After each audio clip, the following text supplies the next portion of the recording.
Good evening and welcome to the January 2024 edition of Curriculum Connection. I'm Medford's Curriculum Director, Laura Lundy. Tonight we focus in on how the Medford School District is teaching kids that kindness matters. All of the Medford schools teach character skills through programs such as Second Step and Character Strong. But this year, the high school has gone a step further, launching a campaign designed to instill principles of integrity, resilience, and compassion. We've embraced the words compassion, integrity, and resilience, and we've really integrated those throughout our building. You'll see posters in every room. You'll see videos and information through our XLT that we talk about those words. Really working on the positive. If you go around the building, you'll see positive notes to kids, thanking each other for great things they've done or nice things they've done to each other. Wearing the shirt, we did a Be Kind Compassion Week this week. We really did a lot of activities to help teach kids about why we want to be nice and why social media can be really harmful. And teachers are doing a postcard campaign, and when they see those character traits in their classroom, they're letting their parents know, like, hey, we really appreciate your student because of their compassion or their kindness or their integrity and exactly what they're seeing. All of these activities are designed to help kids feel a sense of belonging in school and combat bullying. Bullying is a pattern of repeated behavior that has a power imbalance typically, and it's usually with intentions to cause harm, whether that's physical or emotional, and typically those are the two that we see. A recent survey of Medford High School students reported that many of them feel they have been bullied. However, Vice Principal Andy Gooden says the majority of incidences reported are not clear-cut cases of bullying, but rather everyday conflicts. It's not an imbalance of power. It's just that this day, it's a conflict is what we call it. This day, this person is being mean or saying these things, and tomorrow it's the next person that's being mean and saying these things. Even though these incidences are not defined as bullying, they are still addressed. We all talk to kids on a daily basis about conflicts they're having or concerns or mental health issues that they're having. If a student feels that they are being bullied, starting this year, there's a new way they can report it.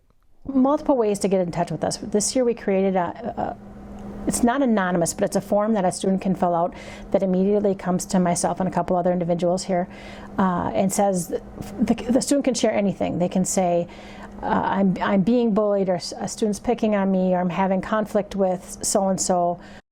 And then in there it asks, like, how would you like this resolved? Would you like us to contact you? Who are you the most comfortable with contacting you? And it gives a list of professionals, whether it's the school social worker, myself, Mr. Gooden, their school counselor, or the school psychologist. Who do they know or they feel like they have a connection with that they would like to talk to about this? Although education is a big part of the solution, consequences are also employed. Mr. Gooden says they use a ladder of consequences for both everyday conflicts and actual cases of bullying. So we do have a ladder, a discipline ladder of consequences, so to speak, where when we have conflict and there's still some infractions that have happened, that have occurred, some offenses that have occurred, we have that ladder of discipline that we engage depending again on the severity of what that infraction is. And then with bullying, we also have that as well. It's a lot of the same stuff, but maybe the first few rungs of that ladder, so to speak, we skip those because it is bullying. The adults in the building are not the only ones working to instill the values of integrity, resilience, and compassion. Students are also part of the solution. Writers Committed is a student-led group. Our motto is promoting a healthy lifestyle. We work with student council a lot. Last year we did a day without hate. So that really promoted kindness throughout the school. We had this little station set up where you could write on a little piece of paper a positive message to somebody, and then we connected it as a big chain and hung it up in the school just to kind of show that our school is promoting positivity and kindness. During homecoming, we host the Homecoming Bonfire, which is the first Monday of the week, where we have games and food for kids to come, stay away from drugs and alcohol. We have fun night after a basketball game to keep kids away from trouble.